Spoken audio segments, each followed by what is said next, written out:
Opo, dakilat pagpala po naming Ama, Diyos na makapangyarihan sa lahat. Diyos na makapangyarihan sa lahat, kami po'y sama-samang lumalapit, dumudulog sa tono ng biyaya sa kalangitan.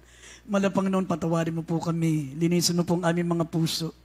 Gawin mo kaming karapat-dapat, Panginoon, na magdala na yung banal at sagradong salita at ang bawat isa sa amin, gawin mong karapat-dapat makarinig ng mga banal na salita na dakilang Diyos. Tulungan mo po kami na kami po ay hindi maging tagapakinig lamang, kundi maging tagatupad ng mga salita mo, Panginoon. Kayo maglagay ng mga salita mo sa akin, bibig saga ng akin, wala po akong magagawa. At idinadalangin po namin, buksan mo ang aming puso, ang aming mapangunawa. Pagpalain mong bawat isa sa amin at aming sinasaway. Lahat ng gawa ng kalaban, demons of unbelief and doubts, demons of hindrances. We bind the power of darkness in Jesus' name. Amen and amen. Praise the Lord. Isang malakas na palakpak, amin ang mahal sa ating dakilang Diyos. Purihin pong ating pinakamamahal na Panginoon at bago natin basahin ang ating pambungad na talata, Philippians chapter 3 verse 18 up to 21. Nais ko muna maminamal magpaabot ng pinakamataas na pagsamba, pinakamataas na pagpupuri, pagluwalhati, pagdakila sa ating Diyos, natin pinaglilingkuran ang ating pinakamamahal na Panginoong Jesucristo. At nagpapaabot din po tayo, maminamahal, ng patuloy na pag-alaala sa mga di malilimutang aral natin, beloved Pastor Evangelist Wilde Estrada Almeida, beloved Assistant Pastor Lina C. Almeida, at nagpapaabot po tayo ng pagbati sa lahat ng ating, sa lahat ng mga beloved children, the Almeida family, sa mga apo, mga manugang natin, beloved Pastor, sa lahat ng mga manggagawa sa kanyang banal na ubasan, sa ating mga beloved preacher, beloved workers, sa ating mga beloved instrumentalists, beloved choir members, sa ating mga webcast viewers, Luzon, Visayas, Mindanao, mga kapatiran natin sa Manila, mga kapatiran natin sa Ibayong Dagat, lahat po na naabot po ng ating banal na gawain, purihin po ang ating dakilang Diyos. At minsan pa, maminamahal, buksan po natin ang ating Biblia, Pilipos, Kapitulo 3, talatang 18 hanggang 19. Kindly po sa ating beloved Bible reader. Pilipos, Kapitulo 3, talatang 18 hanggang 19. Sapagkat marami ang magsisilakad na wala siyang madalas na aking sinabi sa inyo. At ngayon sinasabi ko sa inyo na may pag-iyak, na sila ang mga kaaway ng krus ni Kristo. Na ang kanilang kahinatnan ay ang kapahamakan, na ang kanilang Diyos ay ang tiyan, at ang kanilang kapurihan ay nasa kanilang kahiyan, na nag-iisip ng mga bagay na ukol sa lupa. Amen. 20 hanggang 21. Sapagkat ang ating pagkamamamayan ay nasa langit, mula doon ay hinihintay naman natin ang tagapagligtas, ang Panginoong Jesucristo, na siyang magbabago ng katawan ng ating pagkamababa upang maging katulad ng katawan na kanyang kaluwalhatian, gayon ayon sa paggawa ng maipagpapasuko niya sa lahat ng mga bagay sa kanya. Amen. Amen. Amen. Everybody shout, praise the Lord. Mga minamahal, ang ating paksa ay pamagatan po nating the enemies of the cross. The enemies of the cross. Alam niyo po ba, mga minamahal, sa lahat po ng mga nakaranas ng kamatayan, sa lahat po, mga minamahal, ng nakaranas ng kamatayan dito sa sanlibutan, dito sa mundo, kahit mga namatay sa Silya Electrica, mga namatay sa firing squad, namatay na malupit na kamatayan. Ang pinakamalupit na kamatayan, maminamahal, walang iba kundi ang kamatayang sinapit ng ating pinakamamahal na Panginoong Hesus. Ito po ang pinakamalupit na kamatayan. Ito po yung iginagawad po ng gobyerno ng Roma sa mga gumagawa ng tinatawag na karumal-dumal na krimen. Imbis na dito sa atin, dati meron capital punishment sa atin. Ang pinakaparusa sa capital punishment natin noon ay Silya Electrica o kaya firing squad. Hanggang naging lethal injection, pinakamadali yung lethal injection. Pero noon, maminamahal, ang pinakamalupit na kamatayan noon, yung ikaw ay ipapako sa krus.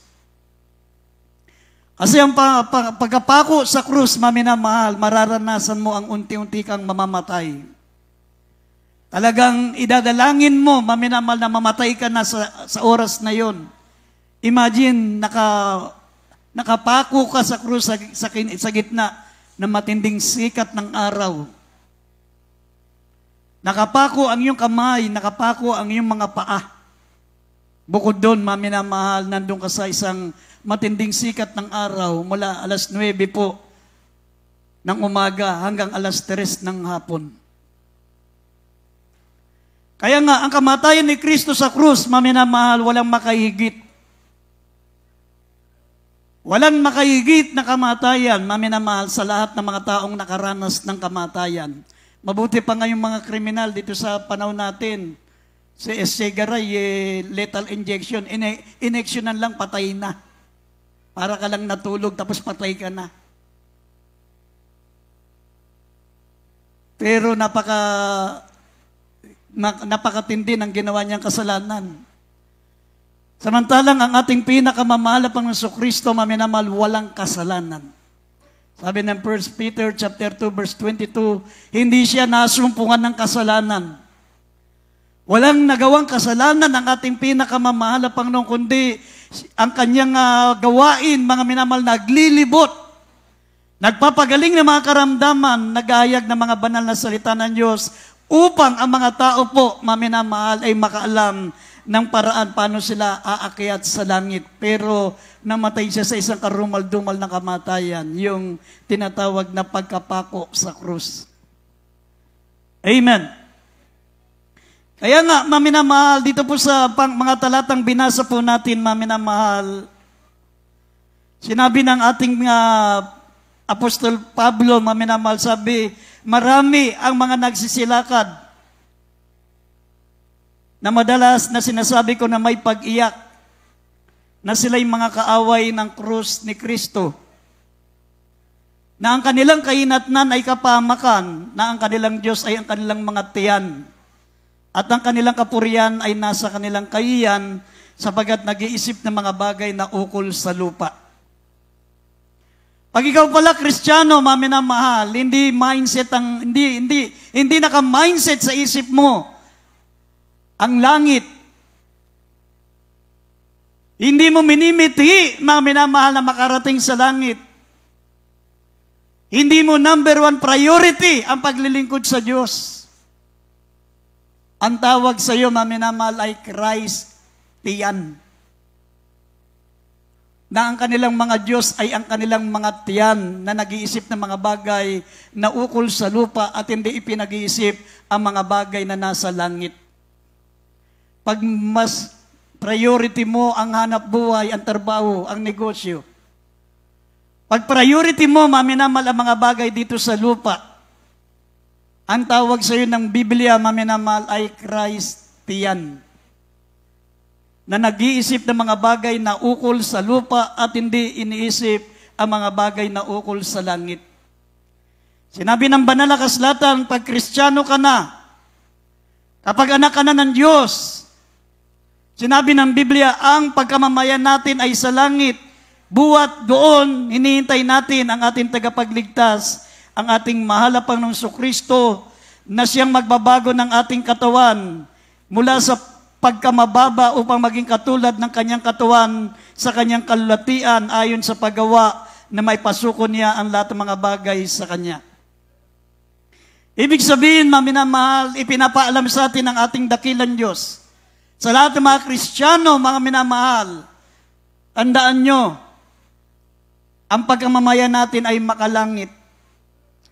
Meron tayong dual citizenship.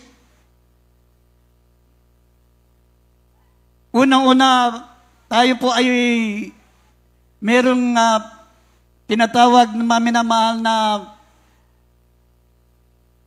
pagkamamayan dito sa lupa at meron din tayong pagkamamayan sa langit.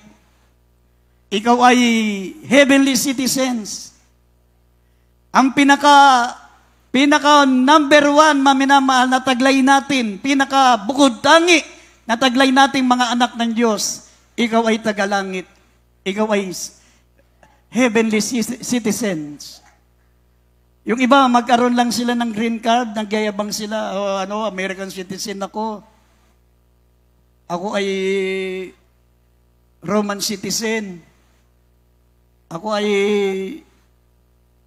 pag citizenship na sila doon sa isang bansa na maunlad, maganda, pinagyayabang nila. Proud sila. Pero tandaan nyo, maminamal, wala nang pinakamataas, pinaka-importanting pagiging citizenship, yung ikaw ay magkaroon ng heavenly citizenship. Yung ikaw ay tagapagmana ng buhay na walang hanggan. Anytime, pagpikit mo dito sa lupa, didilat ka sa langit sa piling ng Diyos. Sa langit, maminamal, ang kalasada'y ginto. Sa langit, ang mga dingding ng mga bahay mo ay puro mahalagang bato. Mga rubies, mga diamante, lahat ng mga mahalagang bato na nakasulat sa Revelation 21 verse 18 up to 21. Krisolito, yung birilo, parang hindi gaanong pamilyar sa pandinig natin, pero pag nagkaroon ka ng ganito lang kaliit niyan, bilyonaryo ka na dito sa lupa. Pero pagdating mo sa langit, dingding lang ng bahay mo. Pader lang ng bahay mo.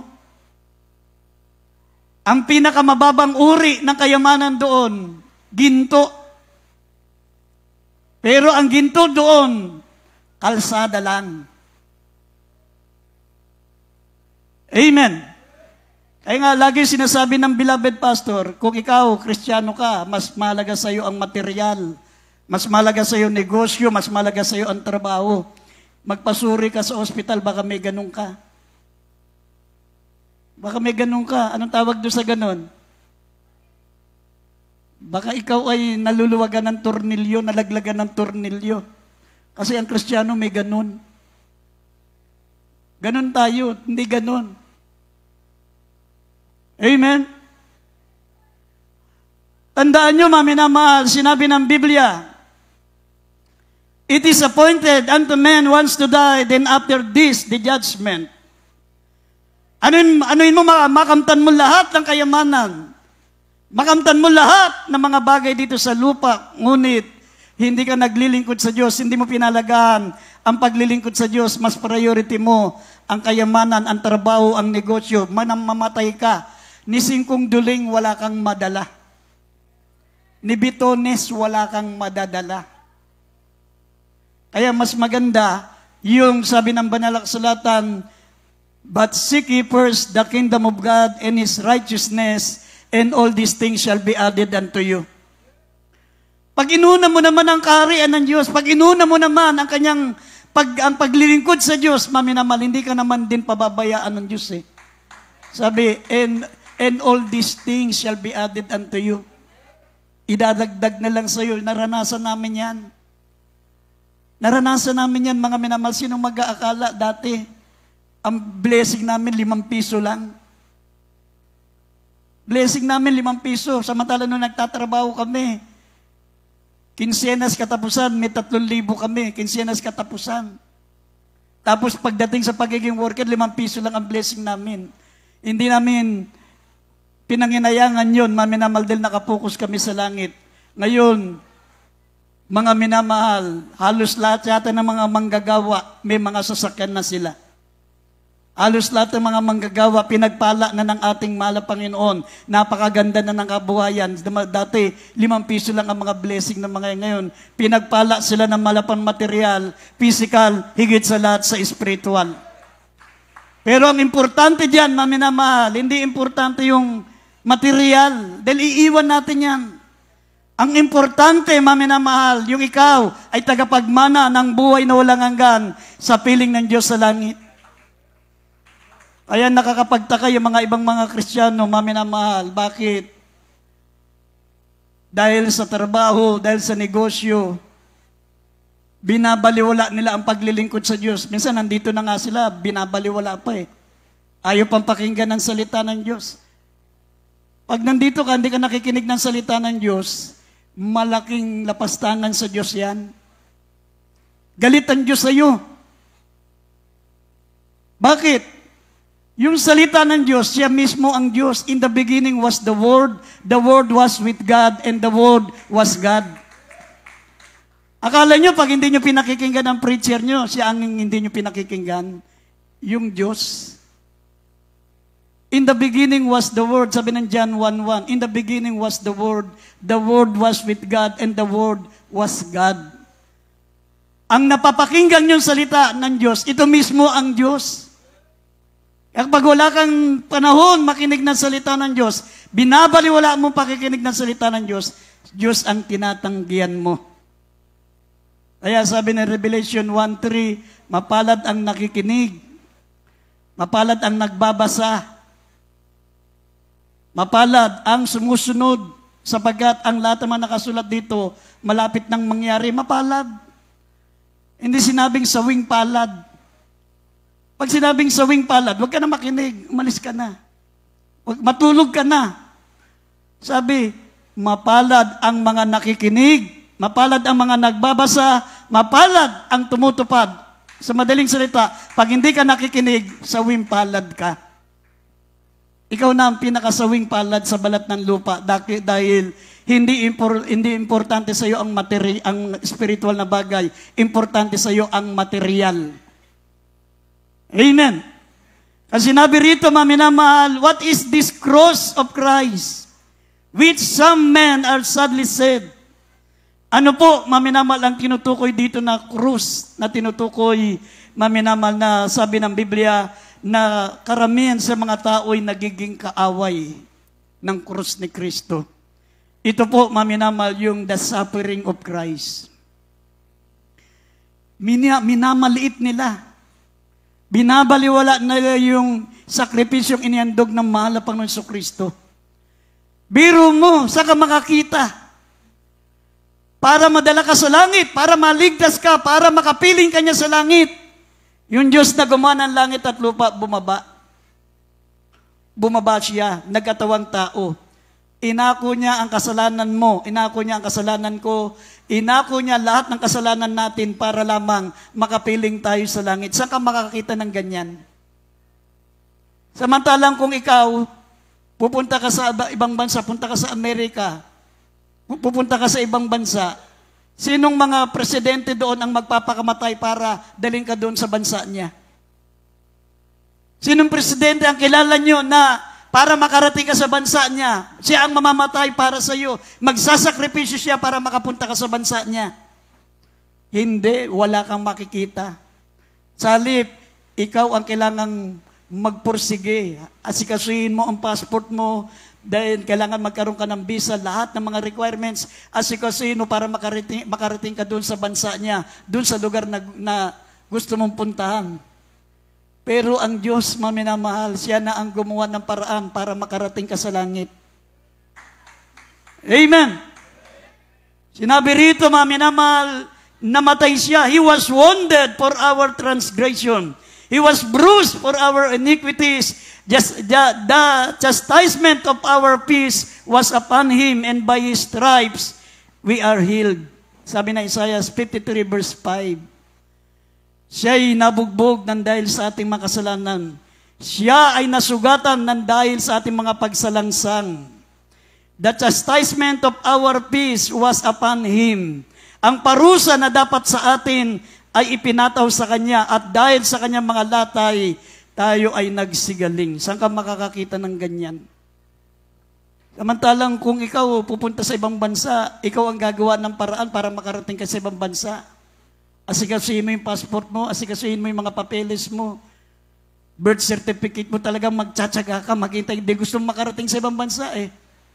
Saan ka nakakita ng presidente ng ibang bansa na pupuntahan mo na siya ang magsasakripisyo para daling ka sa bansa niya? Pero ang ating mahal na Panginoon Diyos, ginawa niya ang sakripisyo, namatay siya sa krus para madala tayo sa langit. Amen! He was wounded. Sabi, He was wounded for our transgression. He was bruised for our iniquities. The chastisement of our peace was upon Him, and by His stripes we are healed. Dahil sa ating mga kasalanan, mga minamahal, Siya'y namatay. Sabi rito sa Roma, Kapitulo 5, talatang 8 hanggang 10. Basahin po natin. Sabi rito, He become our substitute. He become our substitute. Ngayon, ang hiningi lang ng Diyos, hindi mo na kinakailang magpakamatay para sa Kanya. Pero siya, nagpakamatay siya para sa atin. Pero tayo ngayon naglilingkod sa Diyos, hindi niya hiniling na magpakamatay ka para sa Kanya. Ang hinihiling niya, makinig ka ng Kanyang banal na salita. Amen? Ito lang yung paraan ng Diyos para maipahayag mo ang pagpapasalamat mo sa Kanya. Pag nakikita ka ng Kristiyano, walang ganang makinig ng salita ng Diyos, walang utang na loob yan. Walang utang na loob yan. Hindi niya iniisip yung sakripisyo ng malapangno, kaya siya pupunta sa langit para kaya nagsakripisyo malapangno para makarating siya sa langit. Hindi niya iniisip yun. Ang iniisip niya yung sarili niya lang. Pero kung tayo po'y marunong tumanaw ng utang na loob sa ating mahal na Panginoon, maminamahal, paglingkuran mo siya. Ibigin mo siya. Pakinggan mo ang Kanyang banal na salita. Wala nang pinakamasamang tao sa balat ng lupa, kundi ang mga taong hindi nakikinig ng salita ng Diyos. Tandaan niyo po yan. Wala nang pinakamasamang tao sa balat ng lupa, kundi ang mga taong walang panahong makinig ng salita ng Diyos. Kasi sinabi ng Proverbs 28 verse 9, pag hindi ka nakikinig ng salita ng Diyos, ang panalangin mo magiging karumal-dumal. Kahit magdasal ka mula sa pintuan hanggang doon sa altar, lumakad ka ng paluhod. Tignan niyo sa ating kinagis ng reliyon. Para lang pakinggan sila ng Diyos mula sa pinto, lalakad ng paluhod hanggang doon sa altar, tapos lahat ng mga estatwa, ipupunas yung kalampanyo, ipupunas sa mukha niya para pakinggan lang sila ng salita, pakinggan lang sila ng Diyos sa dasal nila. Ang tanong, dininig ba? Walang pinakinggan ang Diyos. Amen? Pero tayo, maminamahal, ang gagawin mo lang bilang pagpapasalamat mo sa ating mahal na Panginoon, pakinggan mo ang Kanyang banal na salita. Kasi sa pamagitan ng salita ng Diyos, maipakikita mo ang iyong pagtanaw ng utang na loob, ang pagmamahal mo sa Kanya. Kasi habang pinakikinggan mo ang Kanyang banal na salita, sabi ng Biblia, ang Diyos ang pinapapasok mo sa puso mo. Kasi yung salita na yan, siya mismo yan. Pinapapasok mo ang Diyos sa puso mo habang pinakikinggan mo ang Kanyang banal na salita. Pero pag hindi mo pinakikinggan ang Kanyang banal na salita, pati dasal mo nagiging karumal-dumal. Magiging karumal-dumal kahit anong gawin mo. May sakit ka, manalangin ka, hindi ka pakinggan ng Diyos. Kahit anong sakripisyong gawin mo, hindi ka pakikinggan ng Diyos. Bakit? Nasa Proverbs 28 verse 9, ang hindi pakikinig ng salita ng Diyos, ang kanyang dasal magiging karumal-dumal. Magiging karumal-dumal sa harapan ng Diyos. Ibig sabihin ng karumal-dumal, pag nakakita kayo ng isang pagkain na nakakaduwal, karumal-dumal ang tawag dyan, yung pag may nakita kayo isang bagay, nasusuka ka. Ganon ang tingin sa iyo ng Diyos pag hindi ka nakikinig ng salita ng Diyos. Lalapit ka pa lang sa Kanya, masusuka na siya.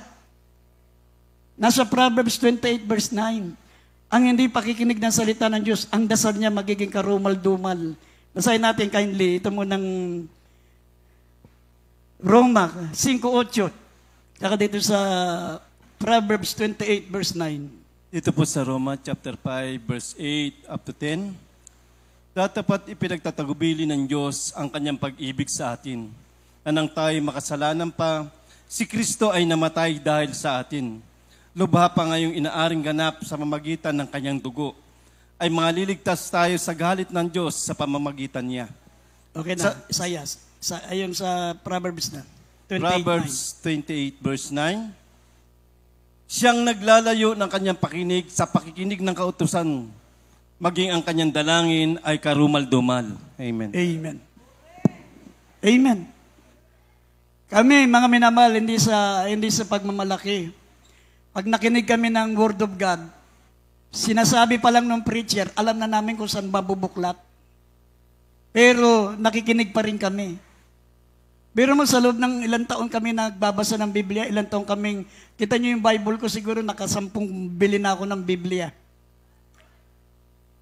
Binabanggit niya pa lang yung talata, alam ko na kung ano yung sinasabi, pero nagbubuklat pa rin ako ng Biblia, sinusundan ko pa rin yung mga preachers. Nagte-take note pa rin ako kasi meron akong mapapakinggan dyan na hindi ko alam. Amen? Kaya kapag hindi ka nakikinig ng salita ng Diyos, wala nang pinakamayabang sa lahat ng tao, kundi mga taong walang panahong makinig ng salita ng Diyos. Ang Diyos ang tinatanggihan mo. Galit ang Diyos.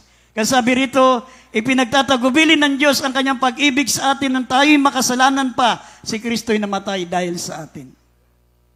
Namatay siya ng dahil sa atin. Yan ang dahilan kung bakit, mga minamahal, meron tayong ipinagdiriwang na mahal na araw. Meron ipinagdiriwang. Pero actually, hindi naman tayo dapat magdiwang niyan dahil para sa atin, mga anak ng Diyos, ang bawat araw ay mahal sa atin.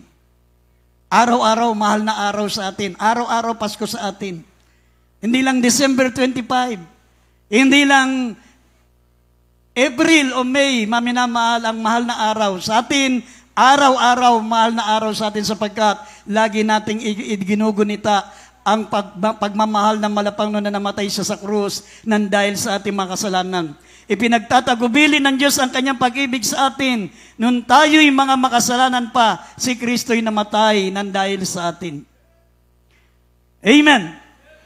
Ang sabi rito, why are some men become the enemies of this cross of Christ? Bakit may mga ibang tao nagiging kaaway ng krus ni Kristo? Bakit? Sabi rito, mga minamahal, sa unang Korinto, basahin natin unang Korinto 1:18, talo ng 23 hanggang 24, sabi, who oppose the doctrine of the cross?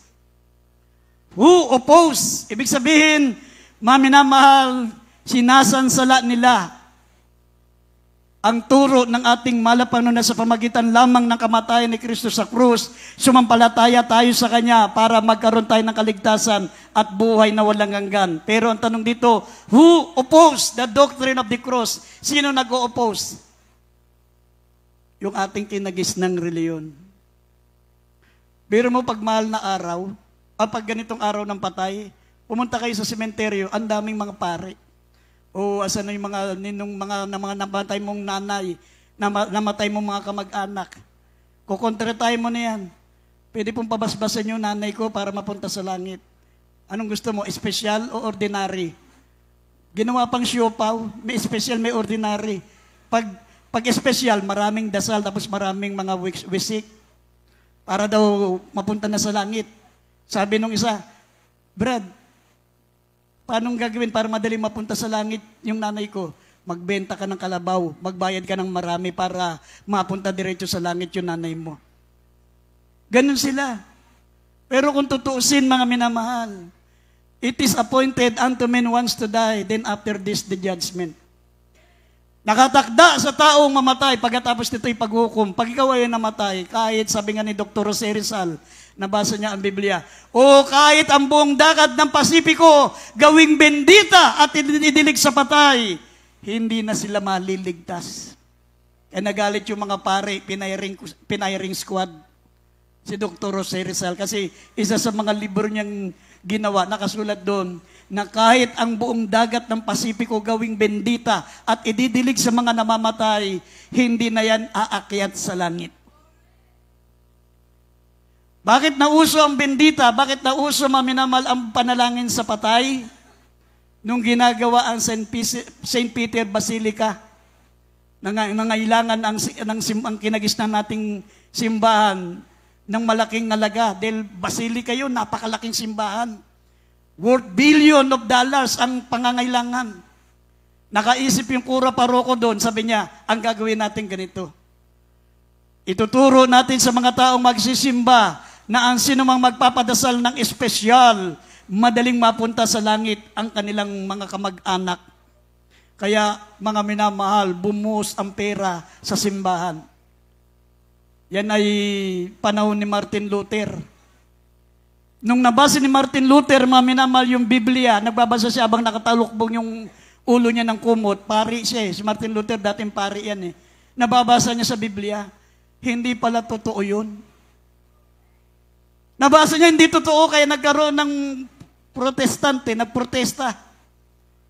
Nilagay ni Martin Luther sa mga simbahan noong panahon na yung mga 1523, mga ganong panahon na yon. Nilagay niya, nasabi, Kapag ang tao'y namatay, kahit anong padasal, hindi na makapagliligtas.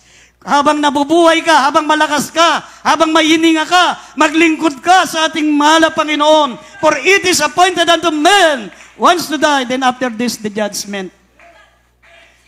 Kahit gawin mong bindita lahat ng mga dagat, mga minamahal, ipabindisyon mo sa pari, hindi na sila maliligtas. Pag namatay kang makasalanan, wala ka ng chance. Kaya kailangan, habang nabubuhay ka, habang malakas ka, maglingkod ka sa Diyos. Ngayon mo ibigay ang buhay mo sa ating mahal na Panginoon. Ang sabi rito, mga minamahal, why are some men become the enemies of the cross of Christ? Bakit sila nagiging kaaway ng cross ni Kristo? Kasi nagtuturo sila ng ibang paniniwala na ang tao maliligtas pagkamatay. Pagkamatay. Ang kaligtasan dapat tinatamo mo yan habang nabubuhay ka, maglingkod ka sa Diyos. May mga Kristiyanong ligtas na. May mga Kristiyanong naglilingkod na sa Diyos. May mga Kristiyanong anytime mamatay, pagpikit nila dito sa lupa, pagdilat sana nila sa langit, pero binabaliwala. Saan ka makakita? Mga Kristiyanong tagapagmana ng buhay na walang hanggan, ipagpapalit nila yung kanilang kaligtasan sa mga kayamanan dito sa lupa, sa mga trabaho. Hindi masamang magtrabaho, mga minamahal. Tandaan nyo, hindi masamang magtrabaho. Pero kaya tayo nagtatrabaho habang hinihintay natin na tayo pumaroon sa langit para hindi tayo mamatay ng gutom. Parang katulad yan ng mga Israelita nung umalis sila doon sa Egyptian, sa Egypt, sa Egypto. Habang naglalakbay sila, dapat 40 days, nandun na sila sa land of Canaan. Yung tinatawag na the land of milk and honey. Isang lugar na napakaganda. Nandun na mga magagandang halaman, nandun na malalaking ubas, naroon na minamalaking mga tahanan, hindi na sila magtatayo ng bahay, hindi na sila magtatanim para kumain. Pagdating dito sa tinatawag na Kanaan, mararanasan nila ang kaginawaan ay pinangako ng Diyos. Habang naglalakbay sila, dapat 40 days lang nandun na sila sa tinatawag na Kanaan. Ang mga Kristiyano bang naglalakbay, yung iba napasama doon sa mga nadaanan nilang mga sanlibutan. Yung iba, gumaya sila sa pagsamba sa Diyos-Diyosan. Kasi habang naglalakbay sila 40 days, dapat 40 days eh. May nakasaluma nila na sumasamba sa Diyos-Diyosan, sumamba na rin sila sa Diyos-Diyosan. May mga nakasalamuha silang mga materialistic na mga tao, naging materialistic na rin sila. May mga nakasama sila, mga minamahal, na hindi mahalaga ang paglilingkod sa Diyos. Ang mahalaga yung kalayawan ng mundo, kalayawan ng sanlibutan, napagaya na rin ng mga Kristiyano. Imagine 3 million ang naglalakbay from Canaan, from Egypt to Canaan. Nakarating lang, maminamal na 3 million, 2 tao lang. Si Joshua at si Caleb. 3 million sila. Yung 18 years old pababa, yan yung mga ipinanganak na sa ilang kasi may mga asawa sila habang naglalakbay. At dapat 40 days, nandun na sila sa Kanaan. Dahil sa kakareklamo nila, 7 beses sila nagreklamo. Nagreklamo sila sa leader nila. Yan ang pinaka-number 1 kasalanan ng mga Kristiyano. Yung murmuring concerning leaders. Ayaw nila kay Moses. Ganun, minsan may mga ganun mga Kristiyano, talagang nagmumukmuk ang kalooban nila pag nagsasalita na yung preacher. Ayaw nila ng preacher concerning their preachers. Concerning their journey, yung kanilang paglalakbay. Concerning their food, yun yung mga pinireklamo nila. Concerning their enemies, yung mga kaaway nila. Concerning their life, yung wala silang kaligayahan, kundi maglakbay at magpunta sa Kanaan. Yun ang mga nirereklamo nila. Kaya sa galit ng Diyos, imbis na 40 days, nandun na sila sa Kanaan, naging 40 years. At imbis na sila'y makarating doon sa tinatawag na Kanaan, ang nakarating 2 lang. Kasama yung mga 18 years old pababa na doon na ipinanganak sa ilang.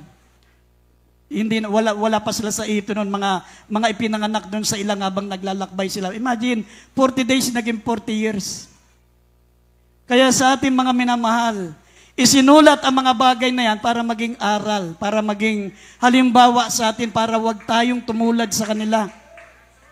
Amen. Dapat tayong mga mananampalataya, maminamahal, maging kayamanan natin ang paglilingkod sa Diyos. Hindi masama magtrabaho, hindi masama maminamahal mag-aral, pero wag mong gawing priority. Gawin mong secondary. Hindi masama yan. Habang naghihintay ka sa pagbabalik naman, magtrabaho ka, mag-aral ka, hindi masama yan. Pero wag mong gawing priority. Pag ginawa mong priority yan, lalong mawawala sa iyo ang kaligtasan. Mawawala ka sa Diyos. At pag namatay ka, nising kong duling na pinaghirapan mo, kahit mga medalya mo, hindi mo madala sa langit. O hindi mo madala kung saan ka puparoon. Wala kang madadala ito nising kong duling. Pero, pag inuna mo ang kaharian ng Diyos, lahat ng bagay idadagdag sa iyo ng ating pinakamamahal na Panginoon. But seek ye first the kingdom of God and His righteousness, and all these things shall be added unto you. Maraming mga Kristiyano hindi naiintindihan yan. Hindi nila naiintindihan na lahat ng bagay idadagdag sa kanila. Pero mo, saka makakita ng mga Kristiyano naghihintay na lang ng pagbabalik ng mahal na Panginoon. Anytime babalik ang mahal na Panginoon. Pero pag mayroong importanteng gagawin, absent. Pag mayroong mga gagawing importante sa trabaho, sa school, absent. Doon mo makikita kung ano ang priority mo, kung ano yung mahalaga sa iyo, doon makikita. Dapat, mga minamahal, number 1 priority ng tunay na mga anak ng Diyos ay ang paglilingkod sa ating pinakamamahal na Panginoon. Amen! Sabi rito, what are the marks of the enemies of the cross? Ano po yung mga tanda? Ano ba ang mga tanda ng mga nagiging kaaway na tayo ng krus ni Kristo? Ano yung mga tanda na yan? Unang-una sabi rito, those who were once enlightened and have tasted of the heavenly gift, and they shall be pulled away. Yung nakaranas na sila ng mga pagpapala galing sa Diyos, gumaling sila. Dati silang lipos ng karamdaman, dating miserable ang buhay nila. Dati mga minamaw, wala silang kapayapaan, wala silang kagalakan. Natagpuan nila ang mahal na Panginoon. Wala nang pinakamalaga para sa kanila kundi ang mahal na Panginoon. Pero sabi rito, at saka naiwalay. Dumating yung mga tukso ng sanlibutan, dumating, maminamal, yung mga tinatawag na opportunities ng sanlibutan, nawala sila sa paglilingkod sa Diyos. Yan po yung mga tinutukoy na nagiging enemies. Nagiging enemies of Christ. Hindi natin alam, nagiging kaaway tayo ng krus ni Kristo. Amen? Sabi rito, basahin natin Hebrew chapter 6, verse 4 up to 6. Tayo po, mga minamahal, na minsan naliwanagan, napatunayan natin napakalaga ng paglilingkod sa Diyos, at saka tayo naiwalay, nagiging kaaway tayo ng krus ni Kristo. Basahin natin. Hebrews 6, 4 up to 6. Dito po sa Hebrew Kapitulo 6, talatang 4 hanggang 6. Sapagkat tungkol sa mga minsang naliwanagan at nakalasap ng kaloob ng kalangitan at mga nakabahagi ng Espiritu Santo, at nakalasap na mabuti salita ng Diyos at na makapangyarihan ng panahong darating, at saka nahiwalay sa Diyos, ay di maaring baguhin silang muli sa pagsisisi. Yamang kanilang ipinapapako muli sa kanilang sarili ang anak ng Diyos na inilalagay ng muli siya sa hayag na kahihiyan. Amen. Amen. Amen. Ang epekto pala rito sa ating dakilang Diyos, maminamal, inilalagay muli natin siya sa hayag na kahihiyan. Yung pagkatapos natin siya makilala, pagkatapos na tayo po'y tumanggap ng mga sabi rito, mga nakalasap ng kaloob galing sa langit, gumaling tayo sa karamdaman, binago tayo ng mahal na Panginoon, nagkaroon tayo ng kagalakan, nagkaroon tayo ng kapayapaan, nagkaroon tayo ng kaligtasan, sabi nakalasap ng mga kaloob galing sa kalangitan, at saka naiwalay. Sa tagal ng paglilingkod natin sa Diyos, medyo nawili tayo sa mga bagay sa sanlibutan. Sabi ng Biblia, at saka sila nahiwalay. Sabi po rito sa Diyos, ay hindi na sila maaring baguhin pa sa pagsisisi, yamang kanilang ipinapakong muli sa ganang kanilang sarili ang anak ng Diyos, at inilalagay na muli siya sa hayag na kahihiyan. ipinapako muli natin ang mahal na Panginoon kapag ganun pala na once upon a time, mahalaga na sa iyo ang kaligtasan, biglang ayaw mo na naman ng kaligtasan. Naging priority mo na naman ang pag-aaral, negosyo, trabaho, naging priority mo na naman yan. Parang ipinapako mo na muli si Kristo sa krus. Amen. Kaya sabi ng banal na kasulatan, maminamal, wala ng hain na nanatitira pa. Kaya habang naghihintay tayo sa pagbabalik ng mahal na Panginoon, maminamahal, gawin yung number 1 priority. Buti nga kayo, tuwing gawain lang natin gagawin priority ang gawain ng Diyos. Kami, mula nung ako yung nakakilala sa Malapa ng 17 years old lang ako, iniwan ko kagad ang trabaho ko. Iniwan ko, ang nanay, ang magulang ko, iniwan ko, binata pa ako noon. Iniwan ko yung trabaho ko para sa akin. Iniisip ko bukas, malalangit na ako, bukas mapunta na ako sa langit. Yun na naka-mindset sa akin. Buong buhay ko noon, talagang naranasan ko dito, walang makain. Ang blessing namin, 5 pesos, 2 piso pambiling tinapay, 2 piso pambiling sabon, yung piso tithes and love offering. Ang tagal na panahon, ganun ang buhay namin. Pero hindi ko inisip yun. Ang inisip namin, kami tagalangit, tagapagmana ng buhay na walang hanggan sa piling ng Diyos. Kaya napakapalad nyo nga, maminamahal, tuwing gawain lang natin, pahalagaan ng gawain. Tignan nyo yung simbahan na walang kaligtasan. Kahit balik-baliktarin mo ang mundo, kahit basahin mo ang Biblia from cover to cover. Nakita nyo yung mga taong hindi naniniwala na si Kristo ay Diyos. Kahit anong gawin yan, kahit doon na tumira yan, walang kaligtasan yan. Walang kaligtasan, pero nakita nyo kalang sakripisyo. 4 na beses talagang nagsisikap. Akala nila akyat sila sa langit. Talagang pag nasara yung pinto, sarado na. Dito hindi natin sinasara yung pinto. Doon pag sarado na yung pinto, talagang para lang makarinig sila, tinatapat yung tenga doon sa pintuan. Pag nakarinig na ng palakpakan, papalakpak na rin sila kahit palakpak na lang na napapakinggan nila. Pero dito, hindi natin sinasara yung pinto, hindi natin sinasara yung gate. Anumang oras, mga minamahal, handa tayong papasukin para mapabuti natin ang paglilingkod natin sa ating pinakamamahal na Panginoon. Sasabihin ko sa inyo, mga minamahal, kahit balik-balik ta rin nyo ang Biblia, kahit sinong mga scholars ang magbabasa ng Biblia, kahit sinong mga lingkod ng Diyos ang magbabasa ng Biblia, ipapaliwanag sa inyo, hindi pwedeng pumasok sa langit yan. Saka makakita ng papasok sa langit, tapos si Kristo gagawin mong tao. Sabi, looking for the blessed hope, the glorious appearing of our great God and Savior, Jesus Christ. Yung may-ari ng langit, palalayasin mo sa langit para kayo ang pumasok. Sinong gagawa nun? Palalayasin yung may-ari ng langit, yung gumawa ng langit, para makapasok kayo. Si Kristo, tao, pero kayo, yung leader nila, anghel, mataas pa kay Kristo. Tandaan nyo, mga minamahal, dapat higitan pa natin ang pananampalataya natin sa kanila. Sila, 4 na beses sa isang linggo ang pagsamba. Pero makita nyo, napakalaga ng pagsamba sa kanila kahit imposibleng pumasok sa langit. Imposible. Bakit? Mismong yung may-ari ng langit, ayaw nilang papasukin eh. Halimbawa, ikaw may-ari ng bahay, tapos may nakitira sa'yo, ayaw kong papasukin, hindi palabasin mo lang siya.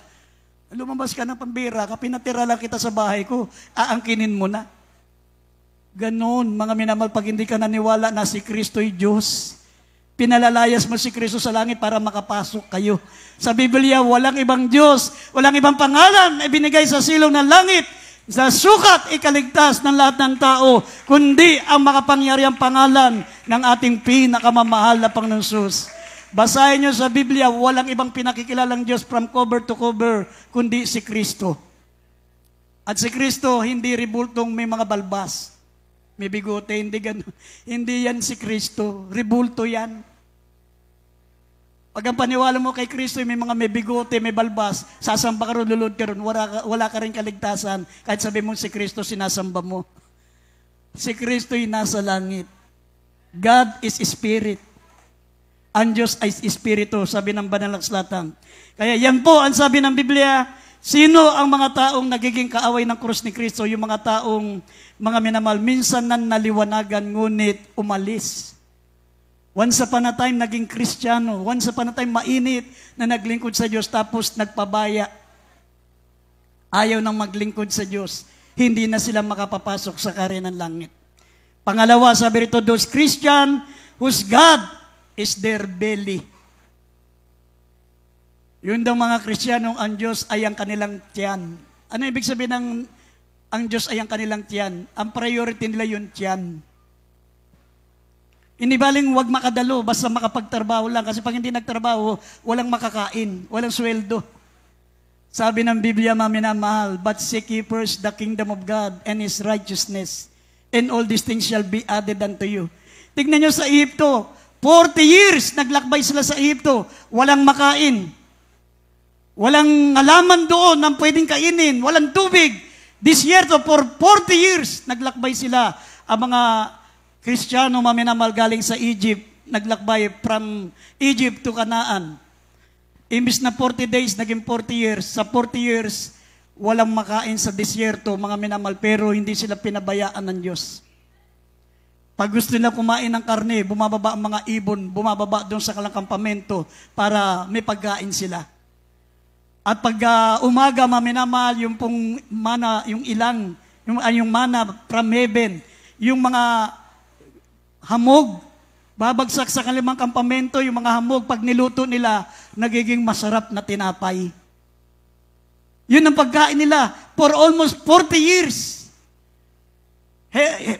Sabi, mana from heaven, at saka yung pugo, maminamahal, araw-araw kumakain sila ng karne, kumakain sila ng tinapay galing sa langit. For 40 years, hindi sila pinabayaan ng ating mahal na Panginoon. Pag sila'y umiyak, nanalangin, naglalabas ng tubig ang Diyos, mga minamahal, sa mga bato. Lumabas ang masaganang tubig sa bato, maminamahal, para makainom sila. Amen! Kung nangyari yan noon, maminamahal, sa atin hindi tayo pababayaan ng ating pinakamamahal na Panginoon. Amen? Yun, 40 years. Tayo, ilang linggo ka lang naman, kung sakaling magkaroon ka ng ganung wala kang makain, hindi naman tatagal ng buwan yan. Amen? Hindi ka naman magugutom ng ganung katagal dahil meron kang Diyos na pinaglilingkuran. Amen? Ang sabi rito, maminamahal, sa mga taong ang kanilang Diyos ay ang kanilang mga tiyan. Sabi rito, mag-ingat kayo, baka ito'y maging silo. Lucas 21, verse 34 up to 36. Basahin po natin ang talata. Lucas chapter 21, verse 34 up to 36. Datapat mag-ingat kayo sa inyong sarili. Baka mga lugmok ang iyong mga puso sa katakawan at sa kalasangan at sa mapagsusumakit ukol sa buhay na ito. Dumating na bigla sa inyo ang araw na yon na gaya ng silo. Sapagat gayon darating sa kanilang lahat nananahan sa ibabaw ng buong lupa. Datapat magpuyat kayo sa bawat panahon na magsidaing upang kamtin ninyo ang makatakas sa lahat ng mga bagay na ito na mangyayari at upang makatayo kayo sa harapan ng anak ng tao. Amen. Amen. Amen. Idugtog natin ulit talata. Sa Lucas, Kapitulo 17, talatang 34 hanggang, dagdag po natin, Lucas 17. Dito po sa Lucas, Kapitulo 17, talatang 34 hanggang 37. Sinasabi ko sa inyo, sa gabing yaon ay dalawang lalaki ang sa isang higaan. Ang isa'y kukunin at ang isa'y iiwan. Magkasamang gigiling ang dalawang babae. Kukunin ang isa at ang isa'y iiwan. Papasabukid ang dalawang lalaki. Ang isa'y kukunin at ang isa'y iiwan. At 37, pagsagot nila ay sinabi sa kanya, saan, Panginoon? At sinabi sa kanila, kung saan naroon ang bangkay, ay doon din naman magkakatipon ang mga uwak. Amen. Amen. Tandaan nyo yan, maminamahal. Tingnan nyo, sabi ng Biblia, mag-ingat kayo sa inyong sarili, baka malugmok ang inyong puso sa katakawan. Ibig sabihin ng katakawan, yung pagiging materialistic.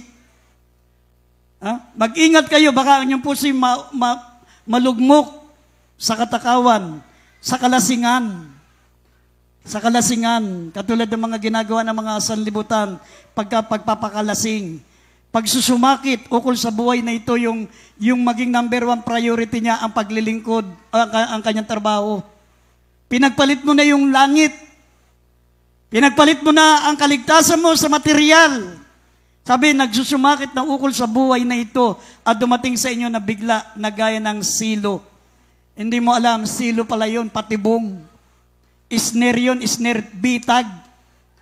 Sapagat ganun ang darating sa lahat ng mga nangananahan sa ibabaw ng lupa. Dadapwat, mangagpuyat kayo sa bawat panahon, magsidaing upang kamtin nyo na makatakas sa lahat ng mga bagay na ito at mangyayari upang makakatayo kayo sa harapan ng anak ng tao. Amen! Dahil darating ang araw, maminamahal, sabi, dalawa ang nasa higaan, ang isa'y kukunin, isa'y iiwan. Dalawang lalaki, maminamahal, ang nasa bukid, isa'y kukunin, ang isa'y iiwan. Dalawang babae ang gumigiling, isa kukunin, isa'y iiwan. Ibig sabihin, mayroon talagang may iwan. Ang tanong doon, sino doon? Sino doon ang kukunin? Tignan mo yung katabi mo. Tumingin ka sa katabi nyo, sinong kukunin at sinong iiwan? Kaya sabi ng Biblia, mga minamahal, sabi ng nabasa po natin sa Lucas 17, verse 37, sabi ng talata, mga minamahal, pagsagot niya, saan? Sinabi niya, kung saan naroon ang bangkay, doon naman nagkakatipon ng uwak. Sa Israel, kung saan nagkakatipon, mga minamahal, ang mga buitre, ang mga uwak, pag may patay, nandun sila sama-sama. Iba't ibang uri ng ibon. Ang tanong nila, saan magaganap ang pagbabalik ng malapang noon? Kung saan daw binigay na halimbawa, kung saan may bangkay, doon nagkakatipon ng mga iba't ibang uri ng ibon, ang mga uwak. Sa atin, saan ba tayo nagkakatipon? Sa tuwing may banal na gawain. Kaya babalik ang malapang noon sa banal na gawain. Pag wala ka sa gawain, nag-rapture, sorry na lang, maminamahal. Bye-bye. Amen? Kailangan lagi kang nasa banal na gawain kasi sabi ng Biblia, if you walk in the light as is in the light, we fellowship one with another, and the blood of Jesus Christ cleanses us from all sins. Pag ikaw ay laging nasa banal na gawain, sabi, lahat ng kasalanan mo napapatawad ng Diyos. Sabi, and the blood of Jesus Christ cleanses us from all sins. Lahat ng pagkukulang, lahat ng kamalian mo, pag nandito tayo sa fellowship, nahugasan tayo ng banal na dugo ng ating mahal na Panginoon. Kahit anong kahinaan mo, mapapatawad ng Diyos, magiging karapat-dapat tayo sa langit sapagkat nandun tayo sa fellowship. Pero kahit gaano ka kabanal, kahit gaano ka katuwid, kahit gaano ang iyong pagsunod, pero once upon a time, umabsent ka, biglang nag-rapture, umabsent ka, hindi ka makasama sa langit. Hindi ka makasama sa rapture. Ang chance mo para makarating ka sa langit, magpapugot ka ng ulo. Nasa Revelation chapter 20 verse 4, lahat ng mga napugutan ng ulo, hindi nagpatatak ng 666, nakarating din sa langit pero napugutan sila ng ulo. Kaya ang Biblia, maminamahal, ito po past, present, and future. Nakasulat dito yung nangyayari noon, nakasulat dito yung mga nangyayari sa panahon natin, at nakasulat dito yung mangyayari pa lang. Past, present, at future. Ito ang tinuturo namin sa inyo. Everybody shall praise the Lord. Ay tumayo, maminamahal, umawit tayo. Awitin po natin ang awiting the blood. Awitin natin, maminamahal, ng dugo ng ating mahal na Panginoong Kristo. Ito ang makapagbibigay sa atin ng kabanalan, ng kasakdalan, at iligit sa lahat, mga minamahal, ng katubusan sa ating mga kasalanan. Tayo tumayo, umawit tayo sa ating pinakamamahal na Panginoon. Awitin natin ang awiting the blood. Sa ating mga bisita, kung mayroon tayong mga baguhan, kindly, palapitin natin sa unahan, maminamahal, lumapit kayo sa unahan, sa ating mga baguhan upang makatanggap kayo sa ating dakilan Diyos.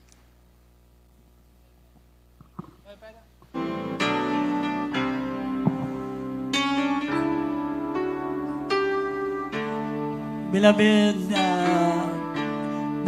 brothers, beloved sisters, kindly akayin natin sa harapan yung mga bisita natin.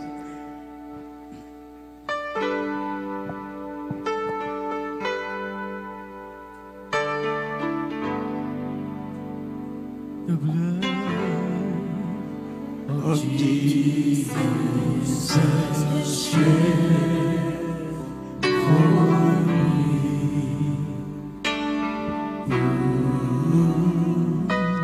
Way back on Calvary, oh, the blood that gave me strength from day to day, it will never lose its power. It reaches to the highest mountain, and it flows to the lowest valley. Oh, the blood that gives me strength from day to day, it will never lose its power.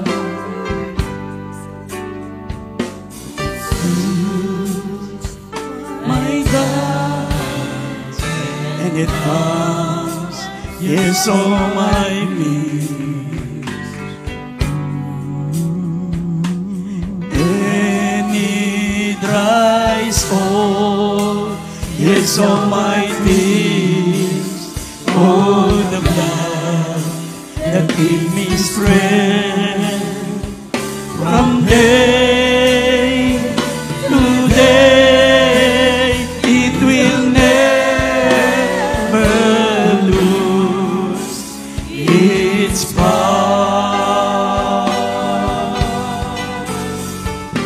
It reaches to the highest mountain, and it flows to the lowest valley. Oh, the blood from day to day, it will never lose its power.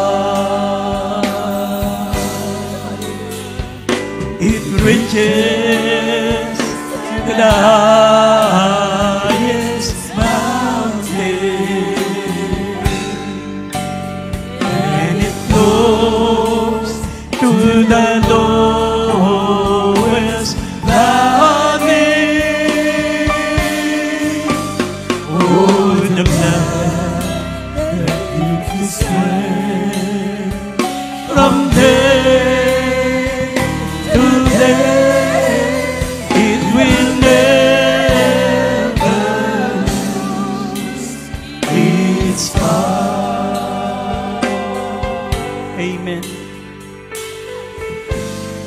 Sa ating mga bisita, mami naman, sa mga baguhan, itaas niyo po yung mga kamay, kindly. Itaas niyo po yung kamay niyo, mga minamahal. Tanggapin yung ating pinakamamahal na Panginoon.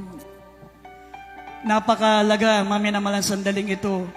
Ito po, mga minamahal, ang pagkakataon na makakasama niyo ang ating dakilang Diyos sa langit. Ito po ang pagkakataon, mga minamahal, na papasukin ka ng Diyos sa langit. Pag ikaw ay totoong naglingkod sa ating mahal na Panginoon, simula ngayon hanggang sa pagbabalik ng mahal na Panginoon, paglingkuran niyo siya, mga minamahal. Walang kaligtasan sa ating mga kinagisnang reliyon. Walang kinagisnan sa iba't ibang mga religion, mga minamahal. Ang kaligtasan ay nasa pananampalataya sa ating pinakamamahal na Panginoong Jesucristo. Sumunod po kayo sa panalangin, banggitin niyo po mga katagang ito, mga minamahal, ito po panalangin ng pagtanggap. Sabihin niyo po mga katagang ito, sabihin niyo, dakilang Ama sa langit, Diyos na makapangyarihan sa lahat, sa pangalan ni Jesus, kami po ay makasalanan. Nagsisisi po kami sa aming mga nagawang kasalanan mula nang kami po ay nagkaisip hanggang sa mga oras na ito. Mahal na Panginoon, patawarin mo po ako. Tinatanggap kita bilang aking tagapagligtas, Diyos at Hari ng aking buhay. Baguhin mo po ako, gawin mo po akong tunay na anak mo sa isip, sa salita, sa gawa't katotohanan, sa makapangyarihang pangalan ni Jesus. In Jesus' name, amen and amen. Mga minamahal, panalangin natin ating mga bisita, mga baguhan. Mabisa ang panalangin ng marami, mga minamahal. Kaya panalangin natin sila na sana'y manatiling naglilingkod sila sa ating pinakamamahal na Panginoon. Dakila't mapagpala po naming Ama Diyos na makapangyarihan sa lahat. Narito po mga bago naming kapatid, malapang dinawa itong una tuli ng pagtanggap sa iyo, malapang Panginoon. Isulat mo po ang kalamapangalan sa aklat ng buhay, gawin mo sila mga tunay na anak mo. Iligtas mo sila sa ng kalamamahal sa buhay, ng kalamapamilya, ng kalambong sambayan, magmana sila ng kaligtasan at buhay na walang hanggan. Pagpalain mo po sila, pangawakan mo po sila sa makapangyarihang pangalan ni Jesus. In Jesus' name, amen and amen. Sa mga bisita natin, maminamal, magpabautismo po kayo. Ang bautismo, hindi po ito napakasimpleng seremonya, maminamal. Ito pong bautismo, pinakikita mo na ikaw ay totoong nanampalataya sa mahal na Panginoon Kristo. Maraming mga tumatanggap dito, maraming tumatanggap sa simula, pero hindi na sila nagpapabautismo. Pag hindi ka na bautismoan, useless. Hindi ka naniwala, maminamal, kahit lumapit ka sa unahan. Pag hindi ka na bautismoan.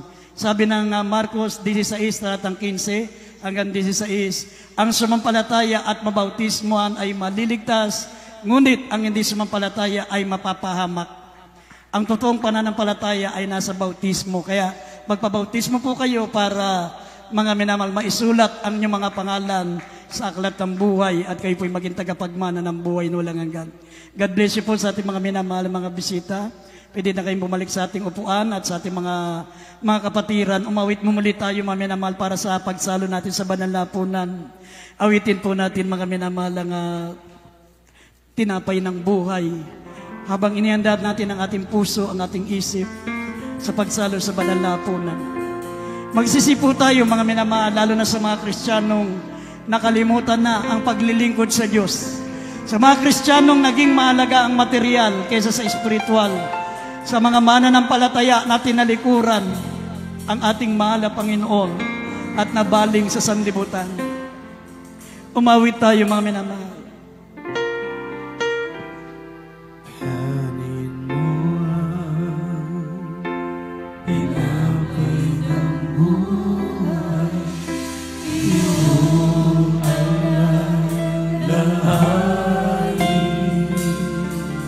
Magsisipo tayo, mga minamahal. Ihanda natin ang ating puso sa pagsalo sa banal na hapunan. Hallelujah. Upang tayo'y magkakamit, ang sarong ito'y iyong inumin, siyang bagong tipan sa atin. Yan ang dugo tumigis upang tayo'y luminis.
upang tayo'y makinig. Hallelujah! Sarong ito'y iyong inumin, ang bagong tipan sa akin. Iyan ang kong tumigis upang tayo'y lumigis.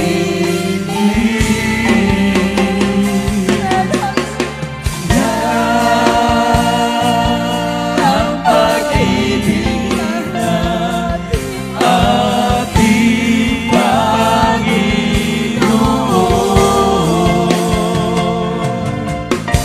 siya'y namatay upang tayo'y matubos. Yan ang katawang dinayuhan at ang dugong tumigil para sa ating kaligtasan.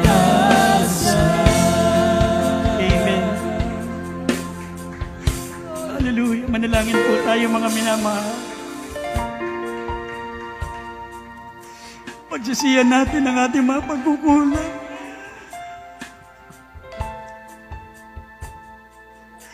Idalangin natin, maging karapat-dapat tayo mga minamahal. Napakarami natin mga pagkukulang. Napakarami natin.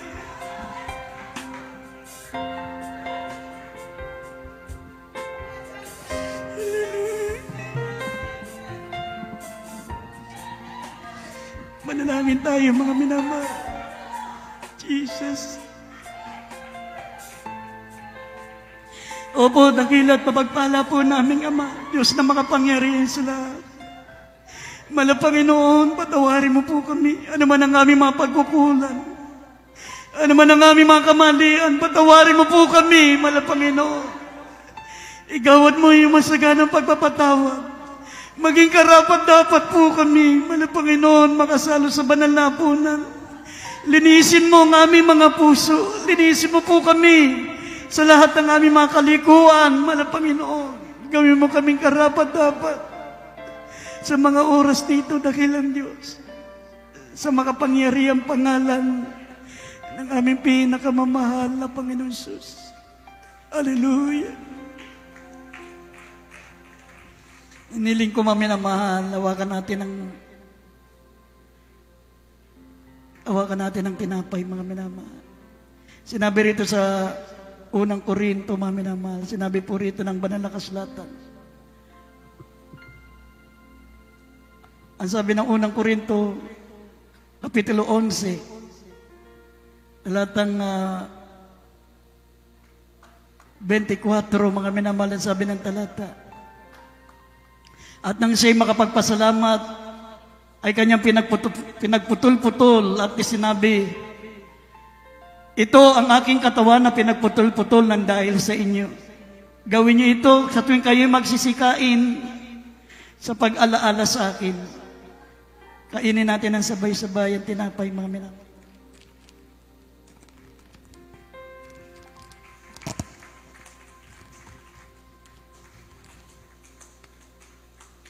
Hawakan po natin ang katas ng ubas. Sabi ng talatang 25, gayon din naman, inawakan ang saro pagkatapos na makahapon na sinasabi, ang sarong ito'y siyang bagong tipan ng aking dugo. Gawin niyo ito sa tuwing kayo'y magsisiinom sa pag-alaala sa akin. Sabay-sabay nating inumin, mga minamahal.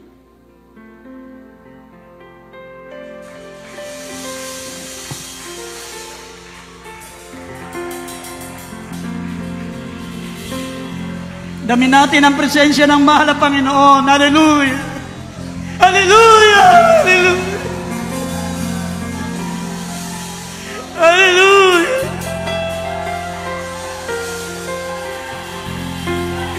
Habang nararamdaman natin ang presensya ng Panginoon, umawit po tayo. Awiting tinapay ng buhay, mga minamahal. Hallelujah.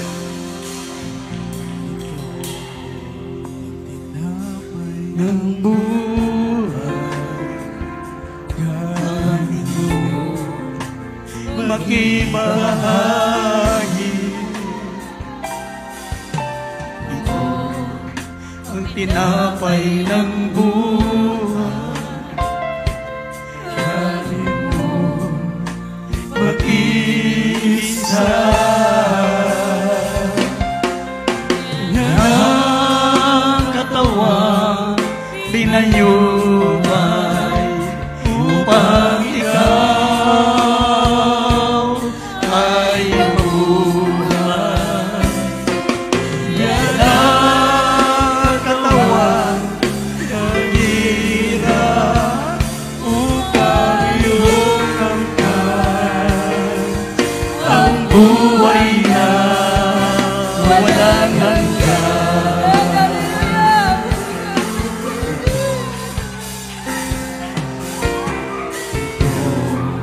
Ang saro ng bagong tipan, inumin mo, makibahagi. Ito ang saro ng bagong tipan, inumin mo, mag-iisa. Yan ang katulong tumigil upang ikaw ay luminis. Yan ang dugo ni Kristo na para sa iyo sa krus ng Kalbaryo ay lumigil. Ang tinapay ng buhay, ito ang saro ng bagong tipan. Yan ang katawan na bayubay, yan ang dugong tumigil. Ito ang aking patunay, ako'y kasama niyang namatay. Ito ay aking ipahayag na magbabalik si Jesus na buhay. Ito ay aking patunay, ako'y kasama niyang namatay.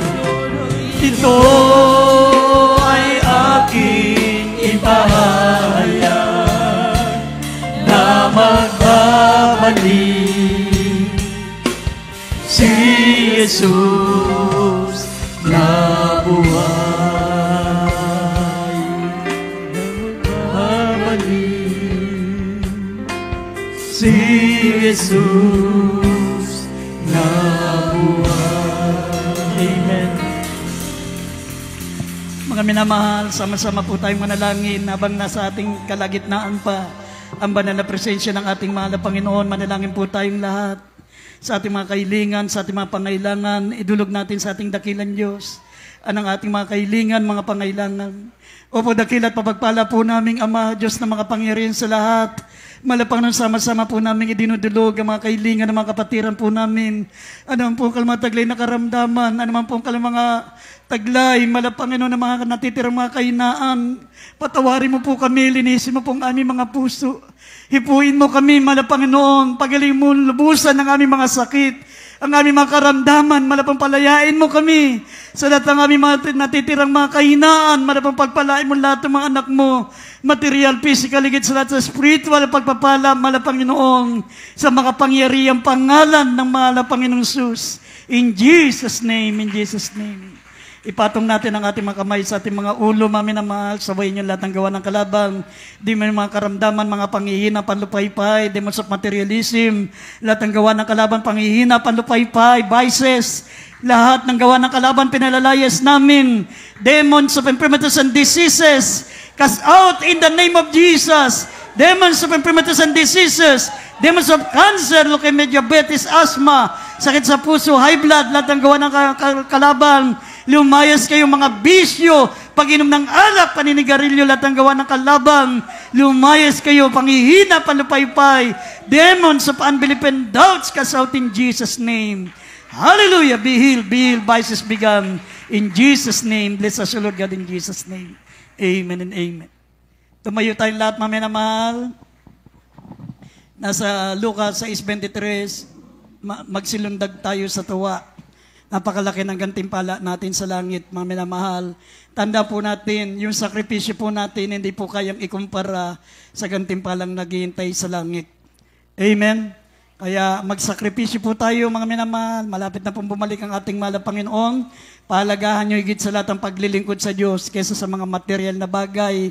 Pag naiwan ka dahil sa material, wala pong kabuluhan ang pera pagdating ng araw. Lahat ng mga ginto, lahat ng mga pera, walang saysay. Pag may tataka ng 666, kahit wala kang pera, bibigyan ka ng pagkain, bibigyan ka ng kailangan mo, pero wala ka ng kaligtasan.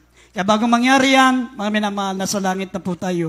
Kaya sabi ng Biblia, magsilundag kayo sa tuwa, napakalaki ng gantimpala natin sa langit. Sabay-sabay sumigaw habang tumatalon. Hallelujah, praise the Lord. 3 beses, mga minamahal. Hallelujah, praise the Lord. Hallelujah, praise the Lord. Hallelujah, praise the Lord. Palakpakan po natin ang ating pinakamamahal na Panginoon. God bless you, mami naman. We love you so much. But there is Jesus loves you more. At ating pinaka-importanting announcement, mami na mahal. Sa darating po, mami na mahal, na November 29, tayo po ay may malaking krusada, mami na mahal, sa dako po ng, diyan po sa Triangle, mami na mahal.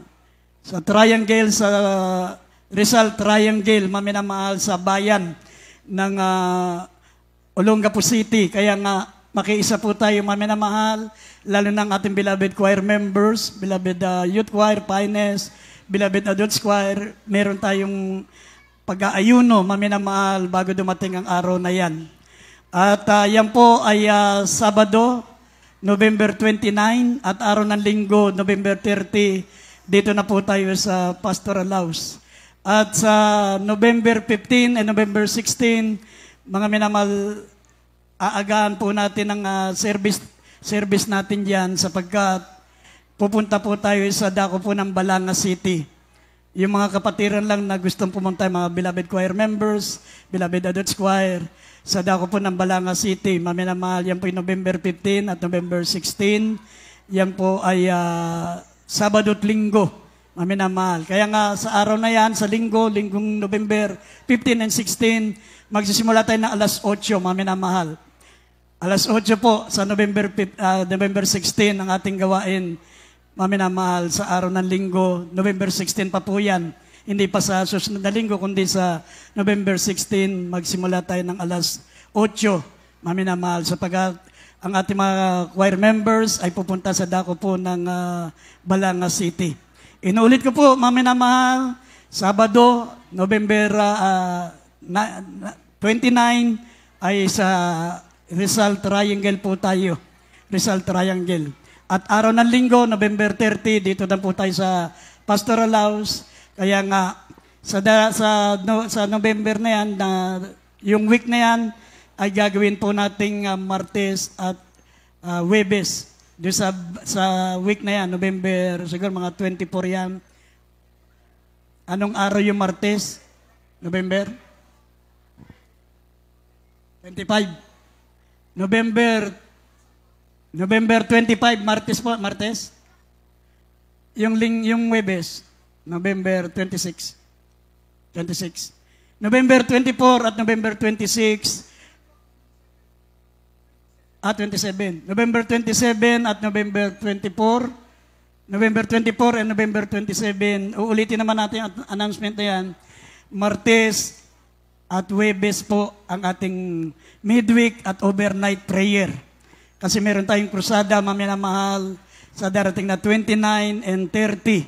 Krusada po natin yan, maminamahal. Kaya nga, tandaan niyo po mga week na yan, baka magpunta kayo dito ng Miyerkules, wala po tayong gawain noon. Pero sa ano pa yan, sa 25 and 27. Yan po, maminamahal. Meron tayong layans, meron tayong counseling, at bago natin ituloy ang ating mga announcement, kukuha pa tayo na special love offering, maminamahal. Katulad po ng ating ginagawa, ang ating pastoral house, tayo na po ang may-ari nito. Ang ating chapel, tayo na po ang may-ari nito, maminamahal. At ito po ay unti-unti po nating binabayaran monthly. At ito po ay ating kukunin sa ating special love offering sa pamagitan po ng ating pong special love offering, maminamahal, para makabayad po tayo. Meron pa tayong siguro kulang-kulang 1.5 years na lang po ito pong ating pastoral house bago matapos ang ating pong pagbabayad. Nakuha tayong special love offering. Narito ang ating beloved brother Alfredo. Panalangin po ang ating special love offering. Beloved brother Wilfredo, ipanalangin ang ating special love offering. Holy Lips, God bless you, beloved ordained preacher, Bicoleta, ay panalangin. Dakiyo namin, Ama, sa pangalang pinakamamahal na Jesus, mahal na Panginoon na ito, sa pagkulong ng special offering, para sa pangailangan ng gawain, maging katuwang kami, mga Panginoon. Mahal na Panginoon, sa makakalob yung pagpalain, ibalit makalibong beses, mga Panginoon. Patuloy pagpalain, kalang pagkirakitaan, kalang kabuhayan. Mahal na Panginoon, sa wala pong may bigay, gawa ng kawalan, yung pagpalain upang sa sunod makabahagi sila ng pagbigay. Diyos sa among dalangin sa unang panalangin ng mga pastors dala, sa matamis sa Panginoon Jesus. Hallelujah, praise the Lord. Diyos, salamat po sa pagpapala mo at sa mga biyayang laging natatanggap ko. Di ko na masukat ang pag-ibig mo, kaya't buhay ko ay alis sa iyo. Ikaw ang aking mahal, Jesus. Ikaw ang aking mahal, O Diyos. Ang pag-ibig kong ito'y di magmamali, kailanman ikaw ang aking mahal. Diyos, salamat po sa iyong espiritu na umaaliw sa akin laging totoo. Salamat din sa dugo ng iyong kordero na umagos doon sa Kalbaryo. Ang aking mahal, Jesus. Ikaw ang aking mahal, O Diyos.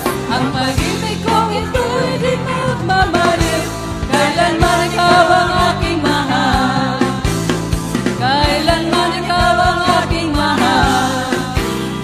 Jesus, ikaw ang aking mahal.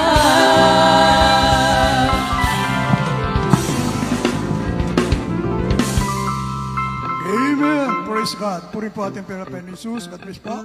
Congratulated singers. At Diyos po siya magpala sa lahat po na nagkaloob. Praise God.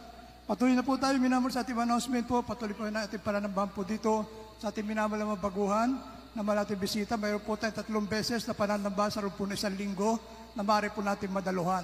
Ito yung araw po ng Miyerkules, yan po yung ating midweek service. Nagsisimula po tayo na alas 3 ng hapon, alas 7 ng gabi. At araw po ng Biyernes, minamahal po yung ating overnight prayer. Nagsisimula po yan ng alas 9 ng gabi hanggang alas 4 na madaling araw ng Sabado. At araw naman po ng Linggo, katulad kanina, nagsimula po tayo ng alas 9 ng umaga. Nagtatapos po ganito pong oras, ito yung araw po yan ng Linggo. Yan po yung ating regular na oras po natin panambahan po dito sa ating pastoral house. Huwag natin kaliligtan, minamahal ating Facebook Live, Jesus Miracle Hour. Gabi-gabi po ito, Lunes hanggang Sabado, alas 9 ng gabi, alas 10 po yan ng gabi. At yung ating television program naman po sa dako po ng Maynila, sa PTV Channel 4, every other Saturday na po ito. Bali sa loob ng isang buwan, 2 beses na lamang, minamahal every other Saturday. Kung kahapon napanood natin sa susunod na Sabado, wala po, susunod na Sabado pa. Every other Saturday po, minamahal ang programa natin sa television, sa PTV Channel 4, ganun din po oras, alas 10:30 ng gabi, hanggang alas 12 po yan ng ating gabi, every other Saturday po yan. At yung ating naman pong radio program sa dako po ng Maynila, sa DCME, 15:30 at halapitan natin mga radyo sa AM band po yan, minamahal. Lunes hanggang Sabado po yan, alas 9 ng gabi hanggang alas 10 po yan ng gabi. Ay, excuse me po, alas 11 pala, minamahal, yung radyo program na Sidako ng Maynila. Alas 11 ng gabi hanggang alas 12 po yan ng ating gabi. Yan po, minamahal ating programa sa radyo at telebisyon. Meron po tayong bautismo sa ating minamahal na bisita, may bautismo po tayo. Huwag niyong lilisanin, minamahal ang pananagawa ito na hindi po kayo nabautismohan upang makomplito po ninyo yung reglamento ng kaligtasan. At yung damit po nyo, hindi po nababasa yan, dahil meron po tayong ginagamit na baptismal robe. At wala pong bayad ang bautismo po dito, libre. Ang bautismo po dito, praise God, wala pong bayad dyan. At meron tayong counseling sa may mga katanungan po, lumapit lamang sa ating beloved preacher's area. Andiyan po ating beloved ordained preacher, nakahanda po siya na kayo kanyang paglingkuran. Meron din po lihas, minamahal sa ibig magpalihas, may lihas po tayo pagkatapos po natin closing prayer. Amen, praise God. At mamaya po, minamahal, pagkatapos ng closing prayer po tayo, mayroon po tayong meeting, minaparandala pong meeting, minamahal, pag-uusapan po mahalaga sa lahat po ng beloved choir. May meeting po tayo mamaya pagkatapos po ng closing prayer. At pagkatapos po ng meeting, minamahal, practice po ating beloved youth choir. Amen, praise God. May practice po kayo, mamaya po pagkatapos po nating meeting, mga beloved youth choir, may practice po kayo. Amen, praise God. Wala na po minal additional announcement, ay tumayo na po. Magpasalamat na po tayo sa ating pinapain Jesus sa tapos na matagumpay na pananamba sa araw na ito. Maging sa ating pansamantalang pag-iwahiwalay, panalangin na rin po ito. Narito po, ating beloved worker, Brother Paulo, may panalangin at matagumpay na pagtatapos, tinatapos na banal na gawain. Maging sa ating pansamantalang pag-iwahiwalay, panalangin na rin po ito. Ibang President, tayo po manalangin sa ating closing prayer. God bless you po sa ating beloved preacher, beloved Brother Lando Montilla. Tayo manalangin, dakilang na Diyos sa mga banal sa mga pangalan Sus. Kami nagpapasalamat o Diyos sa tagumpay ng banal gawain na pinagpala mo Diyos. Kami sinamahan mo. Salamat o Diyos sa paglangis mo kanina sa mga awitin, mga joyful solemn song. Salamat sa awitin ng bawat choir na nagandog ng papuring awitin na tunay na kami pong mga banal dito sa lupa, kami ay kinalulugdan mong lubos kapag kami maawit o Diyos, ikay nalulugod. Salamat, 2-3 nagkakatipon sa iyong banal na pangalan. Narito ka sa aming kalagitnaan o Diyos, na patuloy naming nadadamay banal mong presensya. At salamat din po Diyos sa mga banal mong salita, mga word of God naming napakinggan, na dinala po ng mga ngaral o Diyos, na siyang pagkain na aming mga kaluluwa, siyang aming gabay, patnubay sa aming paglilingkod, pananampalataya sa iyo, mga salita mo na yan, ang magdadala sa amin sa karya ng langit o Diyos, at kung papaanong din akong payapaligtas ang iyong mga anak sa lugar na ito, sa aming pasamantalang pag-iwahiwalay.